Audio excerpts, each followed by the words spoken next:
Good morning, शुभ प्रातः काल सभी को। मैं किशोर भाई, जन सेवक, ओम योग शिक्षा एवं विविध अनुसंधान विकास, Om yoga education and multi research development की ओर से सुबह सुबह आपका स्वागत करता हूँ। सुबह प्राणायाम किया, कुछ बच्चों को प्राणायाम करवाया, योगासन करवाए। 5:30 बजे से हमारे यहाँ ये कार्रवाइयाँ शुरू हो जाती है, क्योंकि योग ही हमारा आधार है। योग इज़ आवर बेस। उसके बाद दिन भर हम लोग कर्मयोग करते हैं। अभी शिक्षा के क्षेत्र में हम लोग कार्य कर रहे हैं, और भी क्षेत्रों में कार्य कर रहे हैं। उद्योग स्थापित करने के लिए भी हम लोगों को प्रेरित करते हैं, और पतंजलि योगपीठ से प्रेरणा लेकर हमने ये सब कार्य आरंभ किए हैं। योग से हमारी कैपेसिटी बढ़ गई है, और जो बच्चे भी योग करेंगे या बड़े उम्र के लोग योग करेंगे, वो लंबा जीवन और निरोग जीवन जिएंगे। तो अब आपको मैं यहाँ के होने वाले कोर्सेज़ के बारे में बतला देता हूँ। यहाँ पर हम लोग बोर्ड के एग्ज़ाम्स की प्रिपरेशन करवाते हैं, पर अभी तक सरकार की ओर से आदेश नहीं आया है कि हम किसी तरह की स्कूल विद्यालयों को चलाएं। यहाँ पर हम घर के ही अपने लोगों को योग की शिक्षा देते हैं, क्योंकि योग से वो निरोग रहेंगे। और जो अगर कोई बाहर से आना भी चाहेगा, तो वो आदेश होने पर सरकारी वो मास्क लगा कर ही आएगा, क्योंकि सेफ्टी पहली चीज़ है। और उसके बाद फिर सोशल डिस्टेंसिंग का ख्याल हम लोग अभी भी रखें। अभी एकदम से हमें फ्री नहीं हो जाना है। विद्यालय भी खोलने की सरकार अभी सोच रही है, क्योंकि भाई विद्यालय तो चलेंगे ही। अब विद्या ऐसी सिखाई जाए वहाँ कि लोग निरोग रहें। पहले से हमारे गुरुकुल जो हैं 5 बजे खुल जाया करते थे प्रातःकाल। 5 बजे से योग साधना प्राणायाम ध्यान करते थे। उसके बाद फिर 5 से 7:30 तक ये कार्यक्रम चलता है। पतंजलि योगपीठ में भी यही चलता है। स्वामी रामदेव जी का मैं बहुत बहुत बहुत ज़्यादा आभारी हूँ कि उन्होंने हमें अपनी गुरुकुल शिक्षा पद्धति के बारे में बतलाया। अभी भी हम यहाँ बहुत प्रयास करते हैं, लेकिन लोग 2-4 दिन इंटरेस्ट लेने के बाद फिर वो ढीले पड़ने लगते हैं। तो हमें ढीले नहीं पड़ना है कभी भी। जीवन के किसी भी क्षेत्र में बीमारियों से लड़ना हमारा उद्देश्य रह गया आजकल, जबकि पहले ये उद्देश्य था। बल्कि ये होना चाहिए कि हमें बीमारियों से लड़ना ही हमारा एक जीवन का उद्देश्य न हो, बल्कि अपने जीवन को और महान और महानतम बनाना हमारा उद्देश्य हो। यही शिक्षा का उद्देश्य भी होता है। शिक्षा हमें अपने घर से मिलती है, फिर विद्यालय से मिलती है, फिर समाज में हम सीखते हैं। हमें अच्छाई को ही अडॉप्ट करना है, अच्छाई पर ही चलना है, बुरी चीज़ों को हमें दूर रखना है। अभी जो कई तरह की घटनाएं जो हो जा रही हैं, बुरी घटनाएं, है ना, बुरे लोग खुद भी अपने को नुकसान कर रहे हैं और दूसरों का भी नुकसान कर रहे हैं, तो ये सब पापाचार में आ जाता है। हमें पुण्य की ओर बढ़ना है, क्योंकि हमारा ये जीवन दुर्लभ है, मनुष्य जीवन। और उसके बाद फिर आने वाले जन्म हमारे किस तरह के हमारे अभ्यास हैं, किस तरह के हमने कर्म किए हैं, उस पर ही निर्भर करता है। तो ये तो सब आध्यात्म की बातें हैं, अपनी आत्मा को जगाने की बातें हैं, परमात्मा से लिंक करने की बातें हैं।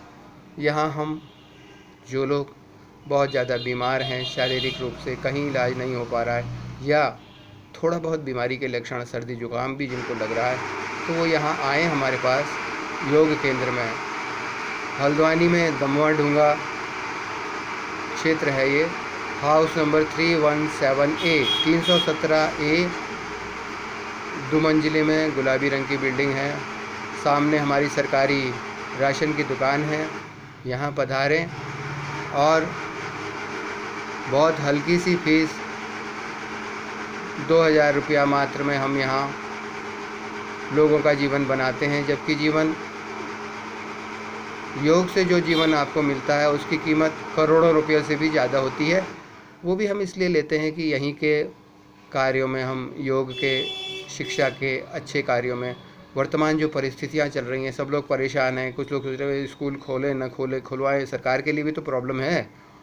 एक तो वैसे ही कई समस्याएं हैं उनके सामने, पारिवारिक निजी समस्याएं, फिर लोगों को भी देखना है भाई, लोग बीमार ना हो जाएं, कोरोना ना हो जाए और कोई वायरस ना घुस जाए, इन्फेक्शन वाली डिजीज़। तो ये सब चीज़ों का निदान एकमात्र यही योग है। योग जगह जगह हो रहे हैं। पतंजलि योगपीठ का बहुत बड़ा योगदान है। मुझे तो वहाँ से बहुत ज़्यादा प्रेरणा मिली, बहुत लाभ हुआ, इसलिए मैं उनको बहुत बहुत मानता हूँ, स्वामी जी को। और भी हमारे कई लोग हैं जो साधना करते हैं, लेकिन हमें ये ध्यान रखना है कि हमें अच्छे मार्ग पर ही चलना है। ये हम निश्चय कर लें। जीवन को मजाक में न ले जाएं, बुराइयों की तरफ न ले जाएं। बस यही प्रार्थना है आप लोगों से। और बहुत से मेरे मित्र, अभी हम योग कर रहे थे तो नीचे बकरा बांध रखा था किसी ने, अब सुबह सुबह उसको काटेगा। तो ये संस्कार किसने दिए? उसके परिवार वालों ने दिए। वो सब्जी भी तो बेचकर अपना जीवन यापन कर सकता था, फल, लेकिन नहीं। तो जैसे संस्कार हमें मिलते हैं, यदि कोई हमें अच्छा व्यक्ति मिल जाता है तो उसकी बात सुननी चाहिए। इसमें विरोध की बात नहीं है कि भाई कैसे हमें रोक लेंगे, हमारा तो जीवन, हमारा तो परिवार इसी में पलता है।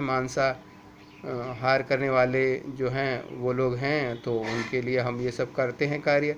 मछली बेचते हैं, अंडा बेचते हैं, तो ये सब चीज़ें जो हैं हमें छोड़नी है। ओम नमः शिवाय। तो सुबह सुबह जो है आपको योग और प्राणायाम करना चाहिए।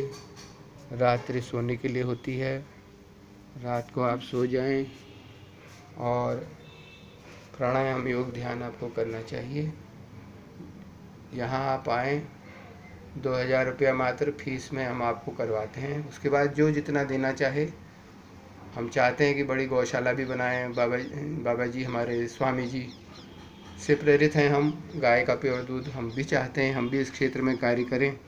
और पतंजलि योगपीठ का पूरा सहयोग हमें अपेक्षित है। स्वामी जी के कानों तक ये बात जा रही है।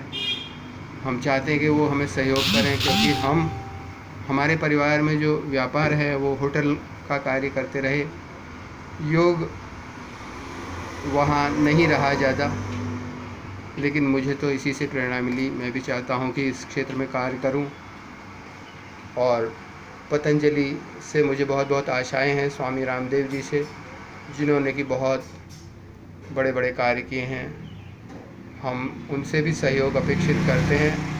हम खुद ऐसे बने कि हम दूसरों को सहयोग कर सकें, लेकिन उनका हमारे ऊपर बहुत बड़ा उपकार है, स्वामी जी का। तो आप लोग यहाँ आएँ, कई कोर्स हम यहाँ करवा सकते हैं। बीएड वालों को भी हम यहाँ पर शिक्षा दे सकते हैं। उनका एक नॉमिनल चार्ज होता है। और भी कई कोर्सेस हम यहाँ कराना चाहते हैं। आयुर्वेदिक डॉक्टर्स की कमी है हमारे वहाँ। Scientist, IAS, PCS, DM, police commissioner कैसे बनेंगे हमारे बच्चे? एक्स्ट्रा स्टडीज़ भी हम यहाँ करवाएंगे। अब जब स्कूल खुल जाते हैं तो हम प्रॉपर तौर पर इसे आरंभ करवाएंगे। थोड़े सेफ्टी रूल्स तो बहुत ही रखने पड़ेंगे। बच्चों को कंट्रोल करना बड़ा मुश्किल होता है, यहाँ छू देते हैं, वहाँ छू देते हैं। लेकिन छूने में भी एक चिकित्सा है, स्पर्श चिकित्सा जिसे हम कहते हैं। किसी साधना करने वाले व्यक्ति को, जो 21-22 साल से साधना करता है, ये शक्तियाँ प्राप्त हो जाती हैं, तो उसके स्पर्श से या उसके दर्शन मात्र से भी रोग दूर हो जाते हैं। इतना आगे हम बढ़ना चाहते हैं चिकित्सा शास्त्र के क्षेत्र में। खाली धन कमाने का साधन ही नहीं हो चिकित्सा, बल्कि मानव कल्याण का भी साधन हो। ओम नमः शिवाय। आप सभी को बहुत बहुत अच्छे जीवन की प्राप्ति हो, यही कामना हमारी है। धन्यवाद। आपका अपना जनसेवक किशोर।